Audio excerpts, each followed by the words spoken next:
Kia ora and welcome to Muffin Talk. This radio program is brought to you by the initiative Titipounamu, Study and Joy.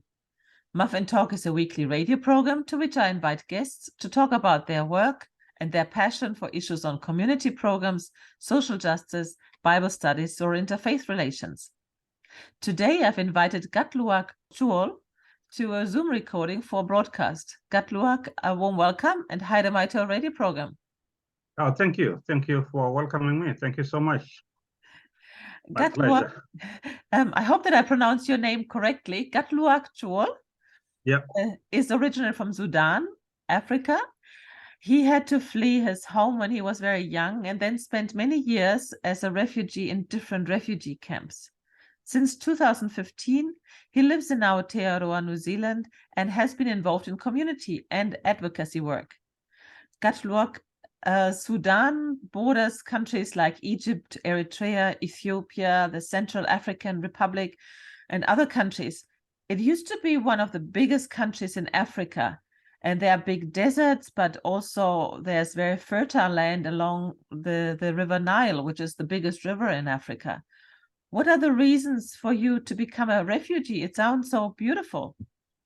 Thank you again for welcoming me. So my pleasure. So how I become a refugee? Sometimes you don't know what would happen in your life, right? So no one would wake up one day and say, "Oh, I need to leave everything I know behind and then let me flee to another country." All the family you have been known to and the friends and relatives, and then you leave them behind. There's no human being would do that, at will. So something has forced you to do it. I did not have a choice just to flee. So to take you back, maybe a little bit of history, like you mentioned, Sudan is the biggest country in Africa by size and by land. But there was a story of conflict. It started as a religion conflict, and then it went to the political. It has been, a war since the colonial time. And Sudan was colonized not by only one colonizer, but by so many colonizers. You got the British, you got the Turkish, and the French came and left, and then the Arabs. We call them Anglo-Egyptian. The Egyptians came. It's a complete mess. Those civil wars. It started in 1955. South Sudan wanted to be independent, and we are the minority in the country, and they are the Christians, and the north is Islamized. So those issues continued, and no one could resolve them. So, and then it triggered civil war, and in the civil war, it has been an on and off with genocides, ethnic cleansing, and all that. So sadly enough, it was South Sudan where the wars were fought.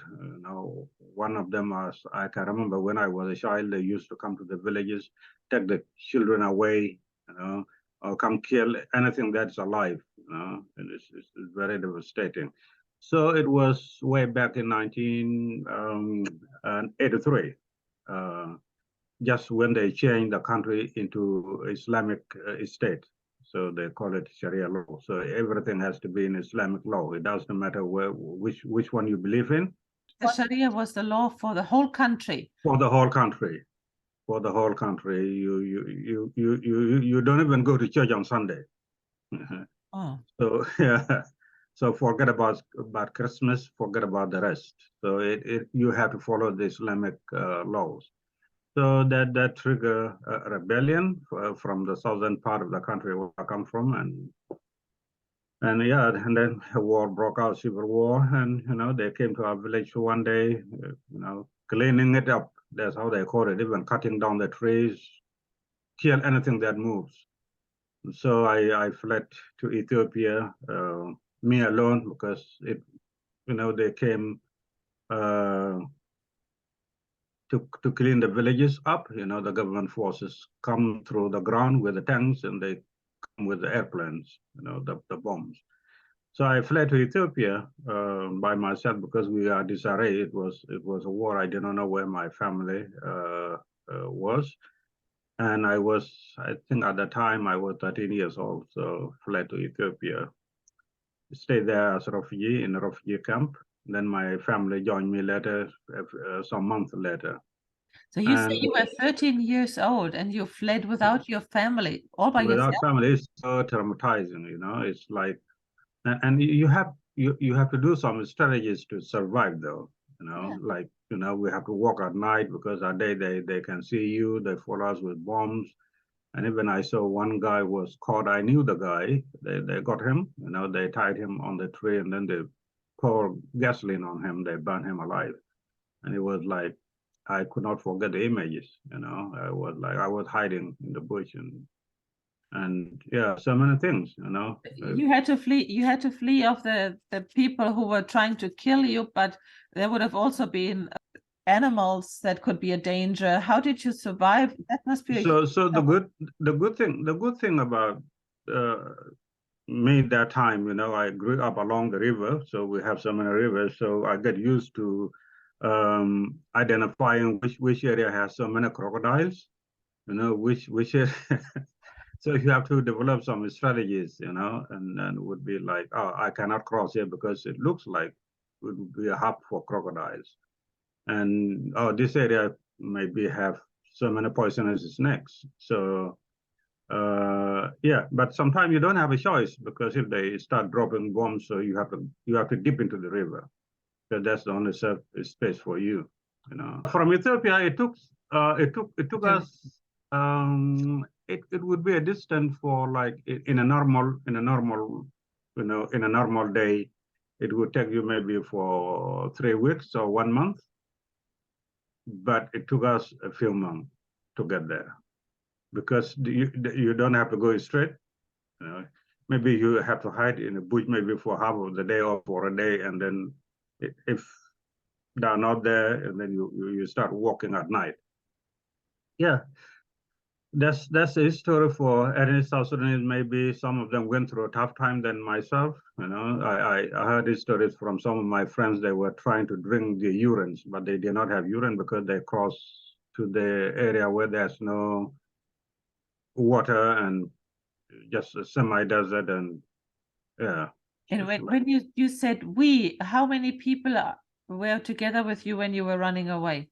I could not remember, but we met on the road because you see people. The advantage I had, I spoke the language of the local language there, so I understand what people are saying. I did not even know where I was going, and then I was asking, where are people going? People are going to Ethiopia. Well, okay, just join them, you know, just walk with them, and then on the road, and then people add and add. Maybe you end up with around 300 people. And then when they throw bombs, maybe you find yourself only two people or three people together. You don't know where the rest were. You know, yeah, that's craziness. So I was, yeah, pretty much, yeah, got to refugee Ethiopian camp. At the time, it was one of the biggest camp in the world, I think, over 2 million refugees. 2 million. Yeah, so it's like crazy. Oh my God. Yeah, like crazy. And but we Gatluak, when you mentioned the history, you said that there was you had the south and the north, and I guess this is why in 2011 the country has been divided between the northern part with a majority of Arabs and Islamic rules, and the southern part where you have people who are predominantly Christian or belong to natural religions. Yeah. So when the country was divided, I remember I was working with a Sudanese priest at the time in a campaign in Germany.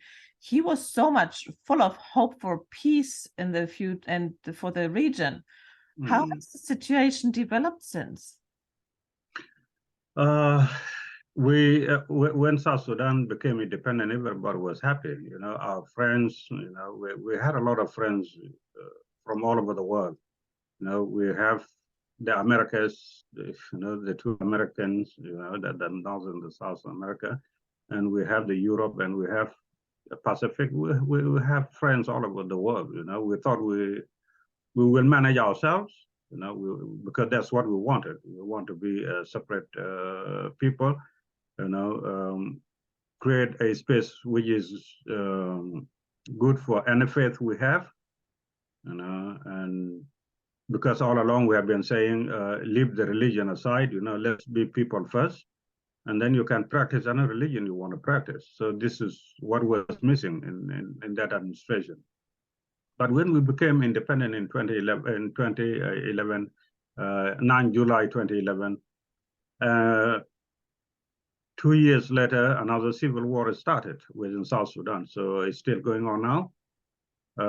It's like we have not even learned from those 4 or 5 civil year long, you know, and not even Sudan, because when South Sudan left, North Sudan maintained the name Sudan, so they are called Republic of Sudan. They maintain that name. So we become South Sudan, the Republic of South Sudan. So both Sudans, none of them is stable. Oh my So God. South Sudan is fighting itself, North Sudan is fighting itself. So it's like, what was the point of fighting in the first place if we continue fighting? You know, it's still both countries are producing refugees. But like, so what was the point in fighting in the first place? You know, so it's crazy. It's still going on now. Isn't South Sudan rich in resources? Yeah, that's what one of my friends, American friend, was telling me. If you have, you know, the natural resources like oil, gold, and diamond, and all that, yeah, forget about peace.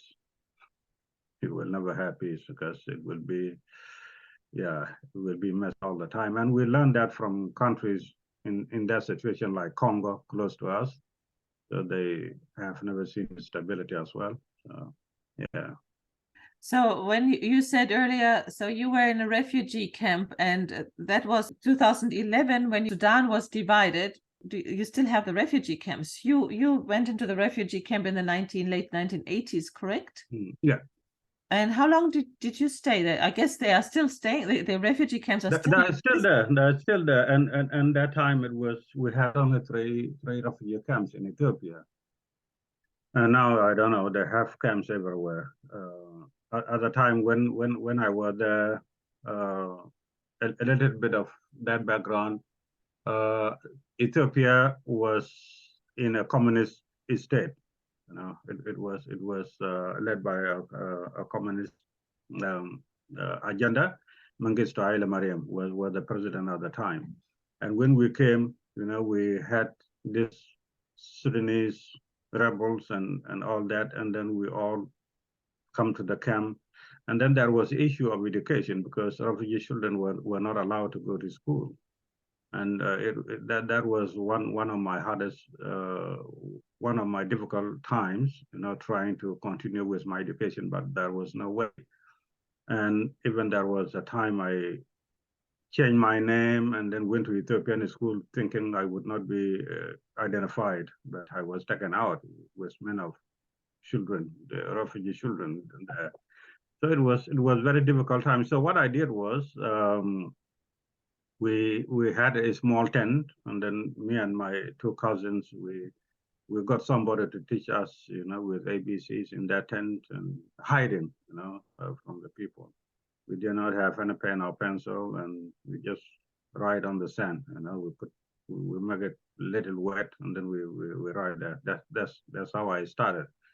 And so then, you were really fighting for education. Yeah, for education, but you don't have the opportunity, you know. And one day we talked to one of our church pastor because the number, you know, we become 5 and we don't fit into the tent. And then we talked to the guy if we can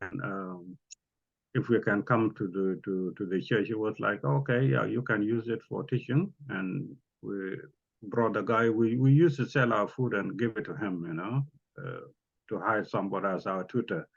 But it's still the church, no blackboard, no pencil, nothing. So what we did, we go to the market, buy the cow skin, you know, the butcher, we get the cow skin. We take the hair out, we dry it, it becomes like hard, and then we put, you know, the battery, the black thing in the battery. Then we put it on the cow skin, it becomes a blackboard. So now, the issue is what to write with. And then we were like, okay, we got the powder milk, we buy it from the shop, and then we put it in the sun, it becomes like a stone. And then we cut it, it becomes a chalk.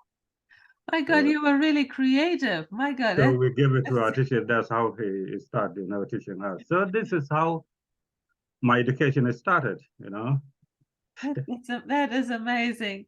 And, Yeah. and And 3 years later, Ethiopian government changes the tune and say, no, refugee children should go to school. And at that time, I started to know ABC and a little bit of English, with some learning. And then we were given examination, and then I passed, and then I started the intermediate school. And the UN was like, okay, come on in. If you study hard and you get a good grade, they might take you to a better school. yeah. Then I studied hard, got a good grade, and then I was taken to a better school. So that's the journey, And tell me, did you feel safe in the refugee camps? Or? No safety at all, because the camp was at the border of Ethiopia and Sudan, so they would come and take people. So that's why they did not allow school children, refugee children, to go to school, because they might take them in big numbers. Okay. So yeah, a lot of times, even I was get caught and was to be taken to the as a child soldier, but I try to find a way to run away. Yeah. They try to get you as a child soldier. Yeah, that's what they do. They come and take people. And even in the refugee camp? Even in the refugee camp, because it was a complete mess. Yeah, it was a complete. The camp was not holding to the UN laws. It was like a military too. So yeah, the only thing about it was like there was a lot of food. Okay, that's and did you change? You changed to refugee camps? Is that correct? Did you? Yeah, in Ethiopia, I stayed in one refugee camp. I stayed for 11 years in Ethiopia in total. So when I completed my high school, I was so happy. I was like, oh, now I can get my dreams together, go to uni, study, because I believe the education would be the only way to change my life and the life of my family. Yeah, holding onto that hope, then the president of Ethiopia was thrown, there was a military coup, and then he ran away. So another mess now. So Ethiopia became another conflict zone.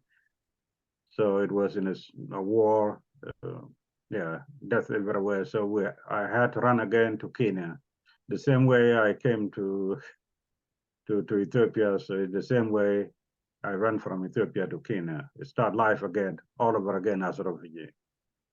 So when we went to Kenya, got to the refugee camp close to Ethiopia. Yeah, we were received there. But the funny thing is, it doesn't matter whether you are a refugee there, so you have to register again, to seek protection again. So like there's no data to show, oh, you have been a refugee in this country, so it's good, just welcome, and we will transfer your records from there to here. No, nothing like that. So you have to start all over again and be questioned why you left and all that. Yeah, it doesn't make sense. And how did you come to New Zealand? So New Zealand, so I started my family in Kenya, because I lived there for another 11 years as well. So in total, 22 years as a refugee. So my family came to New Zealand first.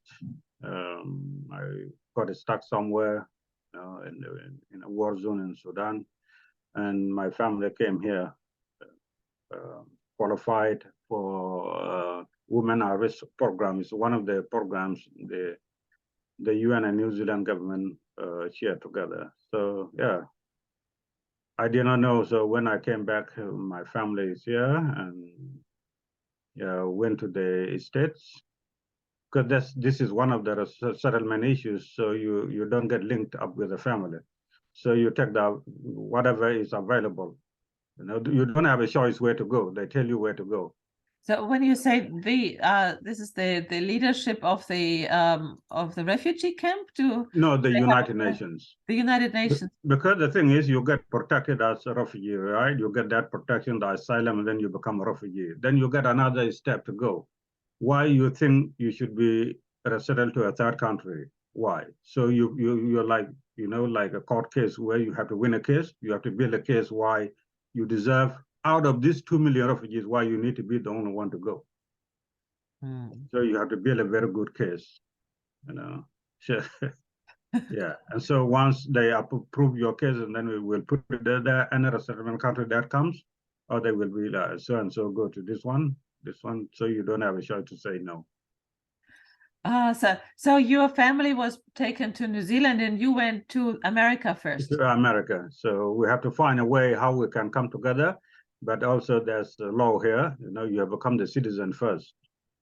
So I tried to come and see my family, but I was not American citizen at the time. And then I was saying, you know, with New Zealand laws, you know, you have to be like, you know, American citizen to come here. Otherwise, you know, there's no proof that you will not go back. You know, one of those boxes with immigration. You know, I was not mad. You know, the same America would do to them too. You know, one of those. But I was saying, you know, we are good, we are safe, because first is safety. Yeah. Do you remember what your first impressions were when you came to New Zealand? Oh man, yeah, very, still I remember that. It's a very big one. When I first came to New Zealand, I came through Auckland Airport, and then I got my bags checked, and you know, people were friendly, chatting to them, because I like to talk to people. And two police officers came, you know, to a male and a female police officers, and they were having a dog, you know, sniffing the bags and all that. And I said, hey, excuse me. They stopped, and I was like, are you police officers, or you? A very weird question. I don't know why. Are you police officers or guards? They were like, oh no, we are the police officers. You know, very polite. We are police, and why you ask that question? I was like, I asked that question because in my life I have never seen a police officer without a gun. Really? Yeah. They were like, oh, okay. And now they are interested. They were like, oh, where do you come from? Originally from Sudan. And they were like, yeah, here in New Zealand, we're not allowed to carry guns unless it is, there's a threat. But are you sure? I need to come here. And then we're like, what brought you here? I say, my family is here. One, and the lady was like, yeah, man, you better not go back. Isn't that a wonderful experience? Because that put a light on them too. Somebody like, you know, a random person to ask why, yeah, you know, why not carrying a gun. And true, that was my first time to see a police officer without a gun. Yeah. Then in my mind, I was like, no, this country is too peaceful. It's too peaceful. And have you been back to Sudan since? When they declared the independence in 2011, I was there. Yeah. I was there. So you came from the United States to visit Sudan? Yeah, to go there. Because I said I need to witness that. Yes. I never know there would be another civil war coming. Wow, that's so sad. So with all that suffering, you know, when we come here, that's where another journey started too. Because when we have the issues like, you know, the discrimination, lack of employment and all that, you know, we think we are better compared to where we were. You know, that's why most of the refugees don't complain, because they think they are in a better position than they used to be. And it will take someone to tell them, no, you need to be like everybody else. You don't need to, you know, you don't need to experience all that, you know, the racism, unemployment, and all that. So it's like, even we have this fear, oh, if I speak up, you know, something might happen to me, because we come back from the background where we were ruled by bad governments. You know, the mindset is still there. Yeah. So yeah. So they wouldn't complain, yeah. Yeah, well, like, you know, we are thankful with what we have. Yeah. And tell me, what is it what you miss in New Zealand? Because as I said in the beginning, Sudan seems to be, if you leave the war aside, Sudan must be a beautiful country. And you grew up alongside the river, so you do remember when you were a child and when it was still peaceful, don't you? Yeah, yeah. Oh man, I'm so attached to the water. Even here in New Zealand, I just go to the beach, if not to play there, but just to look at the water and praise, whatever is God has given us, the water, the life, the nature. I think as humanity, we are very lucky to have that. So I'm attached to the water, and one of the things I missed when I went back in 2011, I said I need 1 month in the village. No light, no cell phone, no internet, just 1 month there. And I was like, let me try to go back to the past. It made me feel better. Yeah. Get to know people again, the people you departed with, about 30 years ago. And let's hope that one day you can go back with your children and that you can show them a peaceful Sudan. So that's... Yeah, hopefully so. We have relatives there, we have aunties, uncles, nephews, some are born there, we don't even know, just on the phone, Yeah. Yeah, so that day will come, they will go and see where we come from, but they know the history. Yeah. Like I've been telling refugee kids, if the family did not make a move to leave the country, you would be one of those kids being fed on TV now, So you appreciate the fact that you got parents. Yes. Some kids, they do not have that opportunity. And your children speak your local language? Yeah, some of them they do. Okay, wonderful. Thank you so much for sharing these experiences and for giving us a little bit of an insight of a refugee life also, because I think it's often not seen. People think, oh, these are refugees that come straight from a situation that is really bad. But actually, many of the refugees I've met, they spent years in refugee camps before they arrived in a country like New Zealand. Yeah, I think the journey has a lot to do with healing too, because we come here with a lot of baggage. A lot of us come with a very high trauma. A trauma of, maybe you can find that in some families you might be the only survivor, who survived the war. This is when we come to New Zealand, we are trying to find where we can belong, and the belonging here, it can start small, somebody opening up to you. Sometimes you may only need somebody to talk to you. Yeah. And you feel better. Thank you so much, Gatluak.